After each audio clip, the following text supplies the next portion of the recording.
so much. Ladies and gentlemen, we will now proceed with our next panel discussion, which is titled as Corporate India and Workforce Strategy, Redefining Business HR, for which I would like to invite our esteemed panel members, Mr. Emmanuel David, Managing Director, Grit Synergies Independent Director, Executive Coach. Meanwhile, we'd like to invite our next panel member, Dr. S.Y. Siddiqui, former Executive Advisor, Maruti Suzuki India.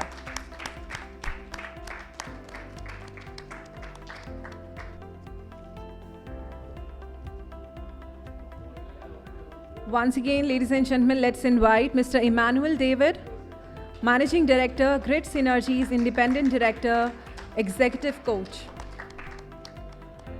Now let's invite Dr. Sanjay Muthal, CEO, Argolinks Consulting.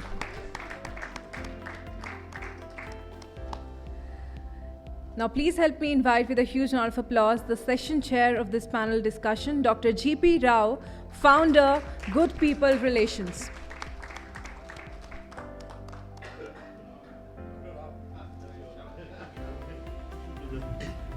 I request Dr. Rao to please lead the session for all of us. So, good afternoon to all of you. Last bench wala bolta. Good afternoon to all of you. This is a high-powered panel, and there is a pressure of time. So, instead of me setting the contest, I will ask a few questions to them, and the answers are the buckets of nuggets. So that's my assurance, not the questions. The question number one is, sir, what do you think the corporate India will play a role in the global arena? We are saying we'll take leadership and all. What exactly you think is corporate India will do? GP, I think corporate India, to me, and I want to start with a controversial statement, will play a very limited role in global arena. Limited. Very limited. And why I say that? If you look at our vision for the country, 2030, let's take 10 billion, third largest economy, per capita income, all those goals have been set. But look at the social indices. It is mess there. Access to education, access to healthcare, literacy, diversity issues. Now, if we are not able to set, and most importantly, so the huge division in the incomes, which is only expanding wider. Now, if you are not able to set the basics of our own, if I may say, architecture, the top is looking very, very heavy and sexy and beautiful. But the base, we have fundamental issues. You are saying that set your house in order first, then go and lead the world. One is that, address these issues. The problem, what is happening is, there's a huge song and dance around the other parameters that I just enlisted, which is your, the global 100 company name, you getting into that and so on and so forth. But on the basic parameters, I think we have a big struggle. Okay. Any you agree with him, toe the same line, or you have another? No, I think Sanjay has said good evening, good afternoon, and thank you for hosting me here. Sanjay said a context and the foundation, and I think that is where in the next 5 years there's an opportunity to build. Okay, so if you take care of some of these things, there are opportunities. Now I would say that we must be about 40 to 50 in the global innovation. As we are Korea and Taiwan, Japan, and all other leaders, Israel. So there's an opportunity with the kind of brain power we have to get into global innovation. The other thing is, people say that we are the factory, and what is required today is sustainable manufacturing. So there is reasonable thought over there, needs to happen. Then we have giants like TCS, Infosys, Cognizant, Wipro, all of them. So the digital space we can necessarily dominate. As it is, we are there globally. There's an opportunity. Then when I look at the emerging markets, Africa and South America, we have again an opportunity over there to dominate, to play a lead role. Now, when we look at the Middle East, Saudi Arabia, and some of these places, globally, they are the largest depositors of service income back to India. So it means there's a large population which can be exported out. So take what Sanjay said. Sanjay said. And then we have, therefore, the demographic dividend. Most European, Japanese, all these places, there is a aging population. So they need people who will come and contribute. Take the same example, replicate it elsewhere. So you will be fairly a global player. That's what I would think. Before I go to Sakil San, let me tell the audience here, probably he is the guy who has worked with several MNCs with the headquarters in several countries. So his understanding of the global market is far better than us. So you know the global market, you know the industry in India. Where do you see India playing a dominant role or second dominating role in the global arena? So your views. Yeah, thanks. Thank you for this opportunity. I think when we are looking at maybe next one decade, I see India placed extremely well and maybe looking at a potential of contribution to the kind of corporate growth economic scenario in a global perspective. One is IT, as we already discussed, but I think I'm looking at India becoming the manufacturing hub for the global market. Automobiles almost happening, and rest when we are looking at investment flowing in from kind of even companies like Tesla, I think that indicates that perhaps we are moving in the right direction. But I think there is a third dimension which is very critical, is that this shift from economic development and economic kind of parlay from west to east, I think India and China are going to be key players. And somewhere I think with Japan deciding to disinvest from China and invest into India, India is coming into a very healthier kind of potential state. But as Sanjay said, I think we'll have to build on our architecture to really create an investment for, kind of place or climate where people are comfortable, and especially countries like Europe where perhaps things are very, very in deep crisis, and US is a bit of a uncertainty at the moment. I think great prospect for India. Advantage India? Advantage India. Last, maybe the kind of domestic demand potential which we carry. I think that is going to play a very big economical kind of role. And what we are seeing in the Indian cricket team dominating in ICC in terms of decision making, something similar will happen on the corporate line. I'm just interjecting here. I kind of tend to disagree. The consumption in this country has started reducing because latest report, disposable income to large middle class is now getting under a zone, and therefore they are not spending the way they were spending. And it's projected that next 5 years we might have consumption issues in this country on which we have been thriving to get into 6.2 GDP. And the worst, my personal fear is the POTUS, who's now in office, is also going to cause huge dent on Indian growth story. That's my personal reading. I follow a little bit of American politics. You are not anti-globalization. I am not. You are only cautioning us. I'm just cautioning. Absolutely. I got your point. Absolutely. Amy, I'll come to you on the next level. It is a geography neutral question. Whether India, we focus on India or focus on the globe. Business will be getting refined. See, the way business has been going on or currently going on, it will getting redefined all the time. So what do you think there will be some major changes in the workforce strategy? Anything, one or two workforce strategies? I think if you look at our Indian context, having been actively involved in one organization, as well and consulting with a few others, I think somewhere the work ethic is an important aspect. Work ethic is an important aspect for people who are in a regular employment. That is one challenge. But many who are transferring to the gig economy, who are doing things, they are delivering what is required. So that is the bit of a dichotomy and a paradox, I would say. The other aspect is people are not spending too much time in skilling themselves. Yeah. Okay.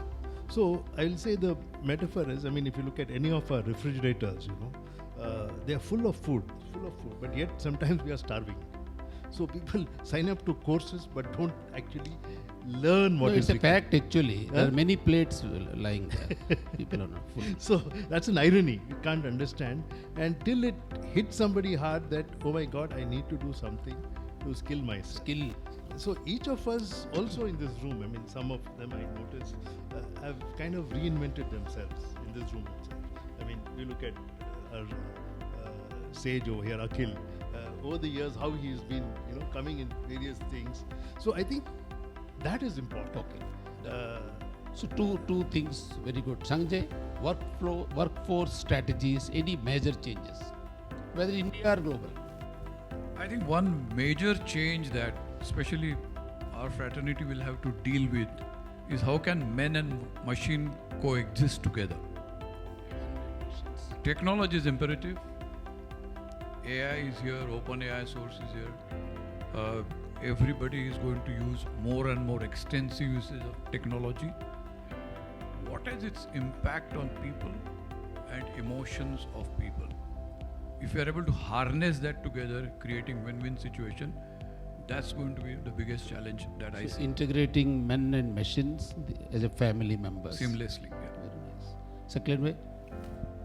I think one challenge will be, coexistence of multi-generational workforce. In Maruti, there are 4 generations of people working together. The top one, highest in age, are expecting post-retirement medical benefits. The youngest, they are saying this annual bonus, can this be shifted into monthly bonus, cash? So very different from each other. So I think HR will have that one challenge. The other is, I think, all the kind of digitization, disruption, stress, turbulence. I think we'll have to look at engagement and employee well-being, including mental well-being in a big way. And that is perhaps going to be a new challenge for HR going forward. That's 2 more in addition to what I think Yeah. is already. I think there is also a big focus emerging with sustainability perspective, ESG perspective on green HR, relatively a new concept, but I think we'll have to look at practices, especially culture and maybe all people processes, somewhere contributing to the net zero perspective of sustainability. With your permission, the third question I will give to the audience, and the last question I will give to the panelist. The third question which I was to ask them is the question I am asking you. What would be the major challenges to the HR profession? Anybody? Just tell the challenge. That's all. Do you see any challenge to HR? Yeah, just say.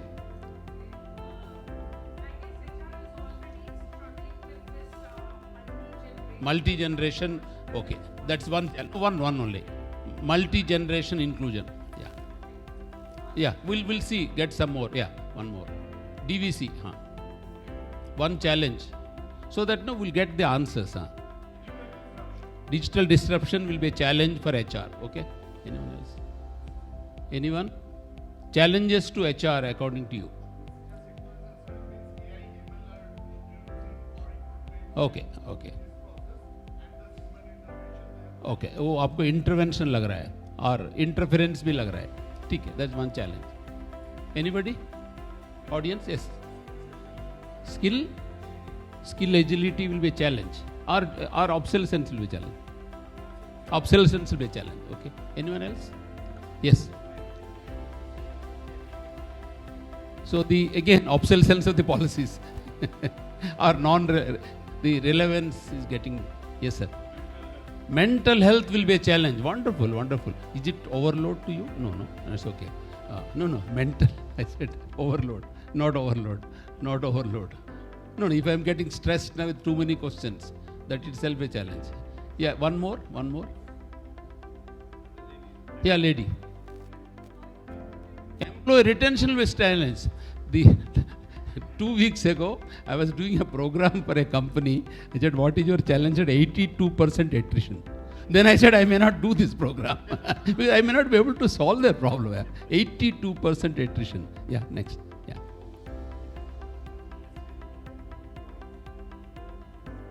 Oh, people's learning agility is getting affected. Learning agility or learnability? Okay, very good. Good point. Yeah, yes. Acha, they are not ready.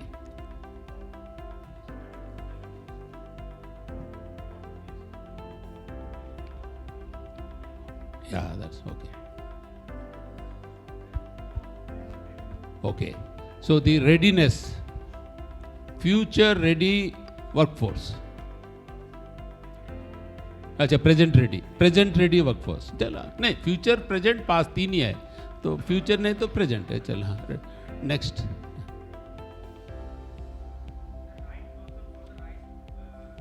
हाँ right person हाँ fitment can be think I think बहुत है हमारे लिए so what will do is I last the panelist give us 1 or 2 tips not necessarily question wise all those tips together will solve these problems. 2 tips for HR professionals, HR students, HR practitioner, trainers, consultant, for a tip for everybody, you know. So how do we redefine, reposition HR? What take 1 or 2 tips from your side, which will answer. Saklan, I start. Okay, let me say this. I have been talking about HR being a business function always, not staff function or support function. So I am saying, please understand commercials, numbers. The business understanding should be thorough if you want to be a real good HR leader. One. Second is that perhaps this balance between business focus, agreeing with the CEO or the board, and the people focus. I think we should have the balance.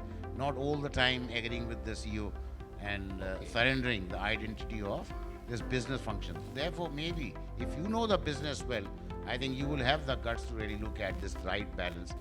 Managing. Business and the compassion or the discipline and the care, this kind of balance. Yes, Sanjay. Any tips for the audience? One can give many tips, but You I can think give what I'm couple of things. One is I think the skilling gap. So industry, he talked about industry readiness, the gap between employable and employability.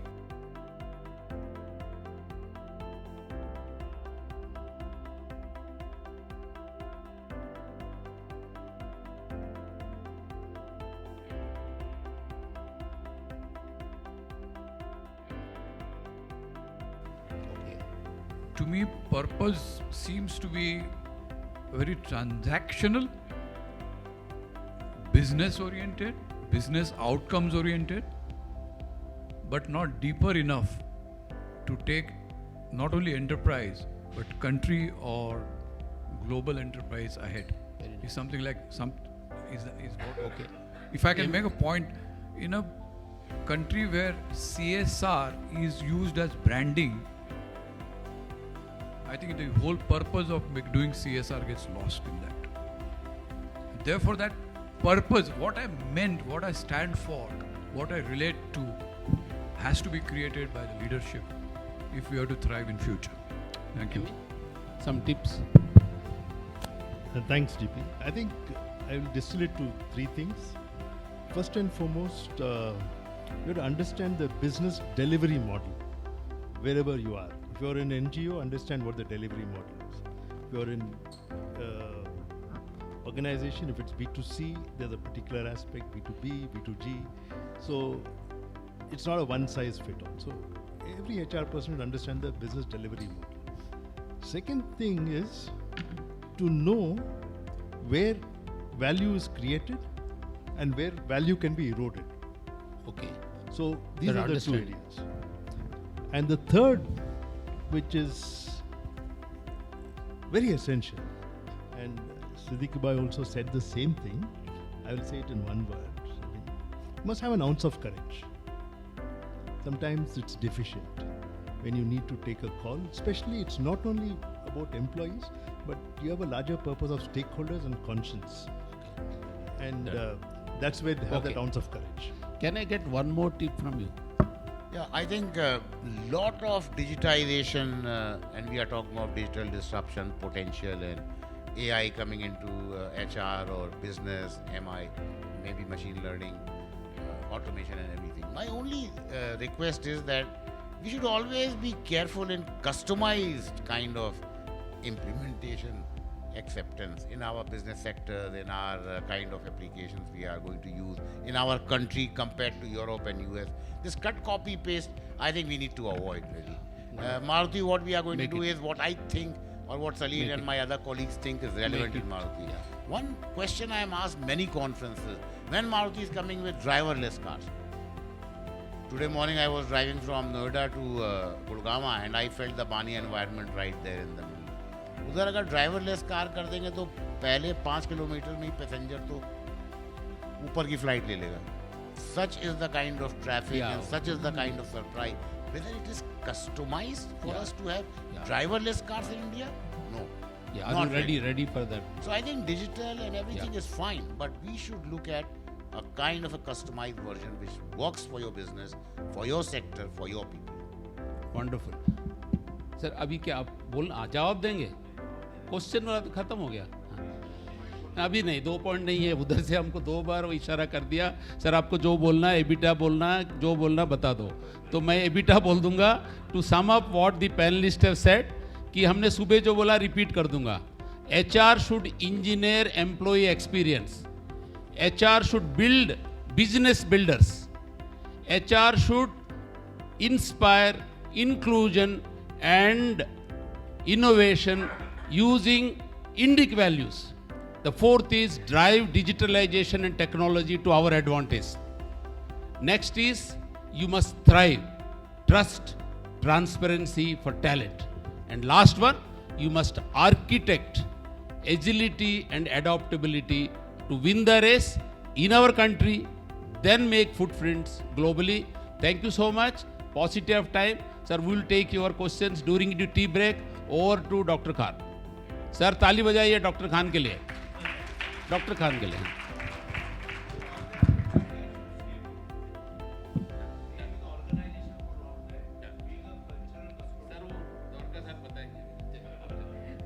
Thank you so much, Dr. Rao and our esteemed panel members for this wonderful session. Well, we will now proceed with the felicitation ceremony, for which I would like to invite on stage Mr. P. Dwarkanath, former chairman, GSK Consumer Healthcare. So please help me invite Mr. P. Dwarkanath with a huge round of applause. Sir, ये panel experience. आप आकर.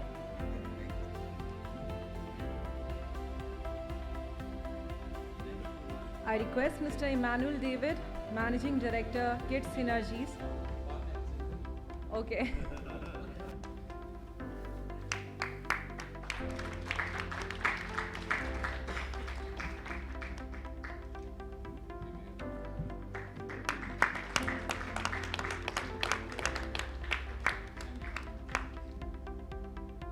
I request Dr. Sanjay to please come forward.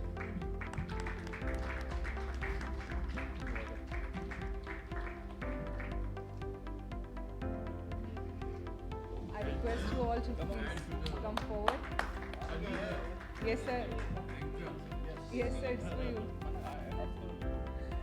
For Dr. G.P. Rao, everybody, a huge round of applause for moderating this wonderful session.